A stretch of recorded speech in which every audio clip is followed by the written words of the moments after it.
तालिबानी आपको कहा जाता है, मिशनरियों का प्रचार करने वाले लोग आपको कहा जाता है, पत्थरबाजी करने वाले लोग आपको कहा जाता है। तालिबानी की बात करने से पहले अपने कोटड़ा क्षेत्र के देखो, वहां को संभालो आप। युवा है उनको भड़का रहे हैं, सिर्फ बहला रहे हैं। बिल प्रदेश की मांग ना होके शिक्षा पर बात करनी चाहिए बीएपी के नेता। ऐसा नहीं है कि मैं सिर्फ एक सामाजिक रूप से मैं कह रहा हूँ कि मैं बिल प्रदेश तो चाहिए, लेकिन शिक्षा व्यवस्था सही होनी चाहिए। तो क्या आपको लगता है कि बिल प्रदेश बनाना इतना आसान होगा जितने आसानी से ये बातें की जा रही, क्योंकि दूसरे समुदाय भी रहते हैं। आज आप मांग कर रहे हो सकता है कल वो आपके विरोध में मांग करें। नमस्कार, मैं हूं पंकज कुमार और आप देख रहे हैं टीम टीएसपी और मेरे साथ आज दरियावत के विधायक थावरचंद जी डामोर हैं। बीएपी के नेता या बीएपी पार्टी और आदिवासी लोग जब ये मांग उठा रहे हैं कि बिल प्रदेश बनना चाहिए, तो कुछ कमेंट आते हैं कि जो नेता है बीएपी के, वो जो आदिवासी समुदाय के युवा हैं उनको भड़का रहे हैं, सिर्फ बहला रहे हैं।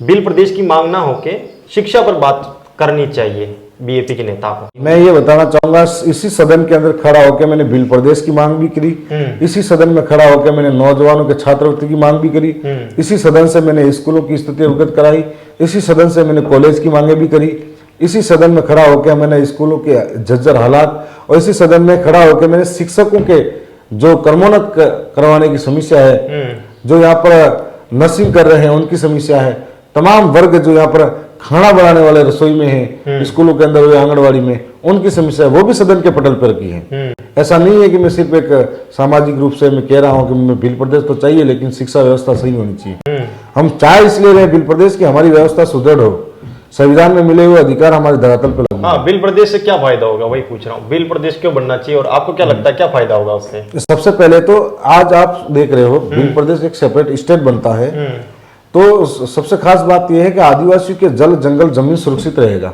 क्योंकि 5वीं अनुसूची के अंतर्गत 244 आर्टिकल 1 और आर्टिकल 13(3) क, इसके माध्यम से हम उस इलाके की जमीन सरकार की भी नहीं हो सकती, तो फिर इस तरह के टेंडर लग रहे हैं, नीलामी आदेश आ रहे हैं और आदिवासियों को यहाँ से विस्थापित होना पड़ रहा है इस इलाके से।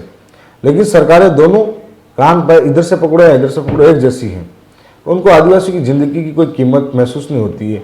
चाहे आप यहाँ का देख सकते हो, बांसवाड़ा का अभी जो भूकिया जगपुरा है, सोलर प्लांट बन रहा है, और यहाँ पर आपके पास में हमारे दरियावत विधानसभा में भी भू वैज्ञानिक सर्वेक्षण हो रहा है और कई खनन हो रहे हैं, आदिवासी को विस्थापित कर रहे हैं वहां से। तो बिल प्रदेश बन जाएगा तो ये सारी चीजें बंद हो जाएगी। तो हम लोग उस संवैधानिक 5वीं अनुसूची को तरीके से लागू करेंगे, और फिर अगर कहीं खनन होगा तो 25% उसका मालिकाना हक उस व्यक्ति को मिलेगा जिसकी जमीन है। तो बिल प्रदेश की मांग आप उठा रहे हैं, तो क्या आपको लगता है कि बिल प्रदेश बनाना इतना आसान होगा जितने आसानी से ये बातें की जा रही, क्योंकि दूसरे समुदाय भी रहते हैं। आज आप मांग कर रहे हो सकता है कल वो आपके विरोध में मांग करें और धरने हो, तो इन सब चीजों के लिए प्रिपेयर हैं आप और कितने तैयार हैं इन सब चीजों के लिए? मैं ये मानता हूं कि कोई भी काम बड़ा करने जाओ तो बिना संघर्ष के, बिना कुर्बानी से कुछ नहीं होता। मेहनत करनी पड़ेगी और लंबा संघर्ष हो सकता है, लेकिन बिल प्रदेश अगर बनता है तो हम लोग किसी समुदाय को नुकसान थोड़ी पहुंचा रहे हैं। अगर बनता है तो उस समुदाय के अंदर यहाँ पर रहने वाले सारे लोग सुरक्षित रहेंगे, सारे लोग सक्षम बनेंगे, चाहे वो किसी भी समाज से हो। बिल प्रदेश की मांग जैसे तेलंगाना बना था, जोन ये तेलंगाना जब बना था तो उस तेलंगाना को भाषा के आधार पर बनाया गया है। अच्छा, तो यहाँ पर भी एक जैसी भाषा, एक जैसी संस्कृति के लोगों को एक साथ मिलाकर बना क्यों नहीं सकते? जब देश के अंदर अंग्रेजों के समय में एक नक्शा तैयार होता है बिलिस्तान के नाम, बिल प्रदेश के नाम से, और ठीक 17 नवंबर 1913 को मानगढ़ पे जो यहाँ के गुरु गोविंद महाराज हैं, इनका एक सपना था कि इन सारे लोगों को सांस्कृतिक रूप से, सामाजिक रूप से एक ही इनको जोड़ के एक प्रदेश बनाया जाए। ठीक है। तो उनकी मांग के लिए वो लोग गांव गांव में जन जागरण करते थे और मानगढ़ की धोनी पर जाकर बड़ा एक बार आंदोलन और सम्मेलन कर रहे थे। वहां पर अंग्रेजों ने उनके सपनों को कुचल कर उनके ऊपर अंधाधुंध गोलियां चलाई थी। जलियांवाला बाग हत्याकांड हुआ था, हम पढ़ते हैं इतिहास के अंदर, पूरे देश के अंदर हाईलाइट कर रखा है। तो ये मानगढ़ की पहाड़ी पर 1500 से ज्यादा आदिवासी शहीद हुए, रिकॉर्डेड 1500 से ज्यादा, लेकिन पता नहीं कितने लोग मरे हैं। तो उनका जो पुरखों का सपना था, ये हमारा अभी का सपना नहीं, बहुत पुराना है। उसी सपने को हम फिर से साकार करने की कोशिश कर रहे हैं। Collector bill, IAS bill, SP bill, teacher bill, तो अगर सब कुछ बिल, तो बिल प्रदेश में जो अन्य लोग हैं वो कहाँ जाएंगे? भील प्रदेश राजस्थान चाहे वो तेलंगाना के अंदर, क्या तेलंगाना बोलने वाले लोग या तेलंगाना के अंदर एक ही कास्ट के थोड़ी ले रहे हैं। हाँ वही। तो भील प्रदेश के अंदर भी किसी का कोई नुकसान नहीं है, चाहे वो कौन सी भी जाति का हो, चाहे कौन से भी धर्म का हो। उसे अगर प्रदेश बनता है तो सभी को बराबर फायदा होगा। जितना अधिक विकास होगा तो हर वर्ग को फायदा मिलेगा जो जिस जगह है। मतलब भील प्रदेश की मांग बेसिकली ये है ना कि छोटा राज्य ये होगा, थोड़ा ये कहा या जाता तो है। मैं ये बता सकता हूँ, या तो समझ में कमी हो सकती है किसी की सब कुछ भील, हाँ या मेरे हिसाब से ये हो सकता है कि कुछ लोग जानबूझकर ऐसा माहौल पैदा करने की कोशिश कर रहे हैं। जो मानगढ़ में हुआ उसके बाद बाबूलाल खराड़ी जो है टीएडी मंत्री है ना, उन्होंने कहा कि यहाँ पर तालिबानी गतिविधियां हो रही हैं और हिंदू के विरोध में बोलने वाले तुम किसकी औलाद, ये बाप पार्टी के लिए कहा गया। एक चीज और कहा गया कि रोद के नेतृत्व में चल रहा ईसाई मिशनरियों का प्रचार, तालिबानी आपको कहा जाता है, मिशनरियों का प्रचार करने वाले लोग आपको कहा जाता है, पत्थरबाजी करने वाले लोग आपको कहा जाता है, ये चीजें आपके लिए कही जाती है। और टीएडी मंत्री ने तो विधानसभा में ये तक कहा है कि भील प्रदेश का जो मांग है उसको हम आगे नहीं भेजेंगे और उस पर कोई चर्चा नहीं होगी ऐसा। सबसे पहले तो मैं ये बताना चाहूंगा, हाँ ये बोल बाबूलाल जी रहे लेकिन मानसिकता किसी और की है। अच्छा। मानसिकता ये है कि इनको कोई बुलवा रहा है, या फिर ऐसा कह सकता हूं कि इनकी पार्टी के लोग ये बुलवा रहे हैं, क्योंकि मानगढ़ के अंदर जो ऐतिहासिक सम्मेलन हुआ वो इतना बड़ा विशाल था कि मैं तो गया नहीं था, लेकिन लोग बता रहे थे, कहीं आपके जैसे मीडिया साथी से भी पूछा था, 10-12 किलोमीटर तक जाम लगे हुए थे चारों तरफ से, और 10 लाख के आसपास कुछ लोग आए, कितने इतने बता रहे हैं।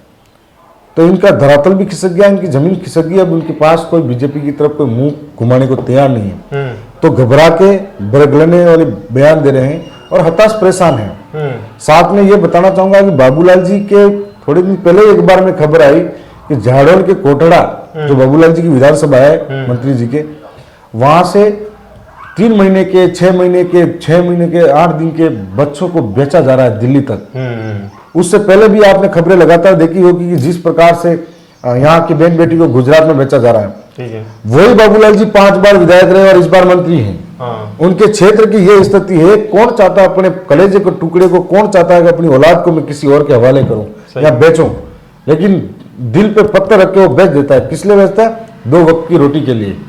तो उनकी हालात ये मजबूरी है। तो बाबूलाल जी ने करा क्या है आज तक?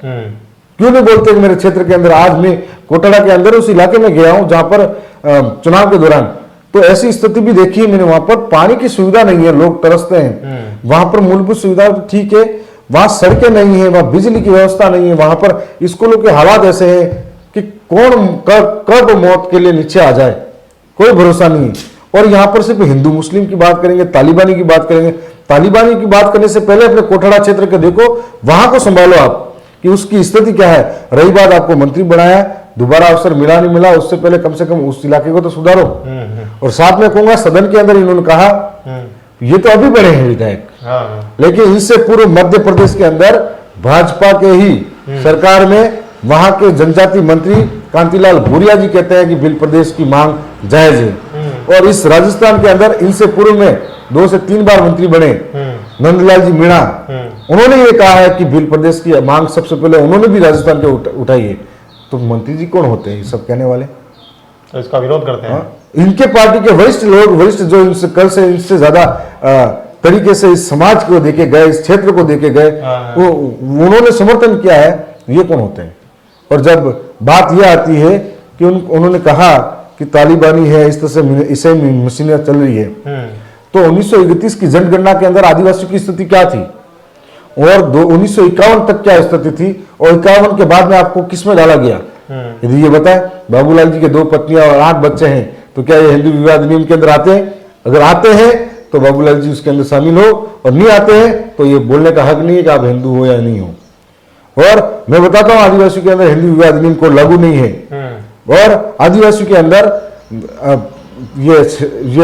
ये विवाह अधिनियम के अलावा हम लोगों के अंदर भरण पोषण कानून लागू नहीं है, उसके बाद दत्तक पुत्र वाला कानून लागू नहीं है। तो फिर हम लोगों को किस आधार पर मान लिया जाता है कि हम उसमें आ रहे हैं?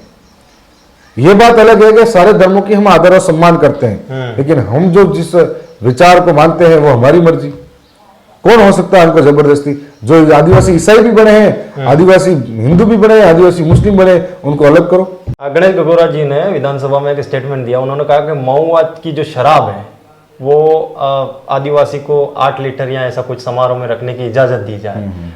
तो कुछ लोग इस पर बोल रहे हैं कि ये आदिवासी जो नेता है या फिर आदिवासियों के लिए जो मांगे हैं ये कुछ भी उठाई जा रही है, विधानसभा को मजाक बना दिया जा रहा है, एक तरीके से कुछ भी बोला जा रहा है, वहां पर कैसी भी मांग उठाई जा रही है। इस स्टेटमेंट को आप कैसे देखते हैं? क्या मांग जायज है? ऐसी मांगे होनी चाहिए? देखो, मैं एक चीज कहना चाह रहा हूँ कि यहाँ तो आदिवासी क्षेत्र के अंदर अंग्रेजी शराब को पूर्ण रूप से बंद करना चाहिए। ठीक है। दूसरी ये कहना चाह रहा हूँ, आदिवासी के कल्चर के अंदर महुए की शराब आती है, वो इस प्रकार से आती है कि चाहे वो हमारे कोई पुरखाई देवरा है उसके अंदर हम धार चढ़ाते हैं, चाहे हमारे विवाह वगैरह होते हैं हम उसका सेवन करते हैं। और ये मतलब ये कोई नई बात नहीं है, शहरों के अंदर बड़े स्तर पे ठेके चलते हैं, तो कोई पीता होगा तो ही बिकते होंगे। तो यहाँ पर आदिवासी सेवन करते हैं तो करते हैं, इसमें कोई वो बात नहीं है। तो उसके नाम पर होता यह है कि सरकार का आदेश कभी भी आता है कि भाई आपके यहाँ पर अवैध शराबें जहाँ बिकती हो तो आप मुफ्त में बना के लाओ। क्यों नहीं बिकती होगी? बिकती होगी आपके क्षेत्र के अंदर। तो ऐसे मामले में हमेशा आदिवासी इतने महंगा 800-1000 की बोतलें खरीद कर कोई मेहमान आए तो नहीं पिला सकता, कोई पीने वाला है। तो ऐसे वक्त में 2-4 बोतल या तो देवी देवता पूजा पे या फिर कोई मेहमान आए उसको कभी मनवार करने के लिए रख दे, तो पुलिस वाला या कोई भी आबकारी वाला आएगा तो उस गरीब को पकड़ेगा और गरीब को 2-3 बोतल की वजह से उससे हजारों का नुकसान करवाएगा। लेकिन बड़े बड़े जो लोग हैं, बड़े बड़े ये शराब माफिया है, उनकी तरफ वो मुड़ कर नहीं देखते हैं। इसलिए गणेश जी ने ये मांग उठाई थी। मैं समझता हूँ कि कुछ हद तक सही भी है। तो हानिकारक नहीं होती है महुआ की शराब? महुए की शराब ज्यादा पियो हानिकारक है। हानिकारक मतलब ज्यादा सेवन नहीं करना है ना? एक चीज बताना चाहूँ, महुआ एक ऐसा फल है जो शुरुआत में एक डोलमा कहते हैं हमारी भाषा में, वो होता है, तब उसको लोग इस्तेमाल करते हैं तेल के रूप में। जब महुआ गिरता है तब उसको करते हैं खाना, रोटी तक वो जैसा बना के खाने के इस्तेमाल में। और जब इसको ओरिजिनली निकालते हैं तो इसको मतलब ये बाप दादा कहते हैं कि ये कम मात्रा में कभी कभी सप्ताह भर महीने में कोई लेता है तो एक दवाई के रूप में भी इस्तेमाल होता है। और जब कोरोना के समय में लोगों ने खूब पिया इसको। ठीक है। वो डायलॉग है परेश रावल का, दारू नहीं दवाई है, वो वाली चीज है ना? ठीक है। तो लेकिन एक चीज है, मैं इस इलाके के दारू के नाम पर एक संदेश देना चाह रहा हूँ। शराब एक हानिकारक चीज है, नहीं पीनी चाहिए। और मेरे क्षेत्र अभी हम जो देख रहे हैं कि अंग्रेजी शराब टोटली मिलावट है। देसी शराब जो दूसरों के यहाँ बिकती है वो भी मिलावट है। अलग अलग तरीके की चीजें आती है आजकल, 2 बूंद कुछ और डालते हैं, कुछ और ऐसी चीजें डालने से वो शराब हमारे शरीर में जब जाती है तो हजारों तरह के रोग पैदा करती है। 40-50 वर्ष की उम्र में हमारे शरीर के अंदर के हिस्से सारे खत्म कर देती है। तो उन चीजों को नहीं पीना चाहिए। मैं कहता हूँ अंग्रेजी शराब को पूर्ण रूप से छोड़ दो। बजट पर बोलने का मौका आया और बजट पर आप बोले भी, और ये बोले कि दरियावत को जो आपको चाहिए था वो दरियावत को नहीं मिला। क्या क्या तो आपकी मांगे थी और क्या निराशा आपको हुई बजट में, और बजट पे आपका क्या कहना है? मुझे मूलभूत सुविधाओं की मांगे थी, सड़कें, फिर उसके बाद पानी की सुविधाएं, बिजली, और खासकर शिक्षा की व्यवस्था में सुधार। यहाँ के लोगों को ये सब मिले, कॉलेज मिले, विद्यालय जर्जर हैं तो उसके लिए बजट मिले। लेकिन बजट पूरी तरीके से उम्मीदों से पानी फेरने वाला था। और ये सिर्फ मेरे साथ नहीं हुआ, भाजपा की सरकार ने विपक्ष को कमजोर करने के लिए कांग्रेस को कुछ नहीं दिया, जितने भी निर्दलीय विधायक थे उनको कुछ नहीं दिया, और भारत आदिवासी पार्टी के विधायकों को कुछ नहीं दिया। तो ऐसा होता है क्या बजट के अंदर भी कि बीजेपी के विधायक है तो उनको अच्छा दे, निर्दलीय को कम दे? बिल्कुल हुआ है इस बार। और फिर बीजेपी बता रही है कि हमको अच्छा बजट मिला। अच्छा वही बता रहा है जिसको मिला है, और विपक्ष पूरा ये बता रहा है हमको कुछ नहीं मिला, हमारे साथ धोखा है, और ये बजट पूरी तरह से एक अंधेरे में रखने वाला है। तो मतलब अगर ऐसा हुआ है तो इससे क्या संदेश देना चाह रहे हैं कि अगर आप निर्दलीय को जिताएंगे तो आपको सुविधाएं नहीं मिलेगी, ऐसा? मेरे को नुकसान नहीं किया है। यहाँ नहीं, जनता को यही मैसेज पहुंचाना चाहिए क्या कि भाई आपको नुकसान है अगर निर्दलीय को जिताएंगे तो? सरकार ये चाहती है कि सबसे बड़ी बात है वो आदिवासी को ऊपर लाना नहीं चाहती, इसलिए इस इलाके के अंदर आदिवासी को अगर अच्छी व्यवस्था शिक्षा की, सड़कों की, पानी, बिजली करना चाहती तो कर सकती थी। चलो मेरे माध्यम से करे या कैसे भी करे, लेकिन यहाँ के लोगों के लिए व्यवस्था करें।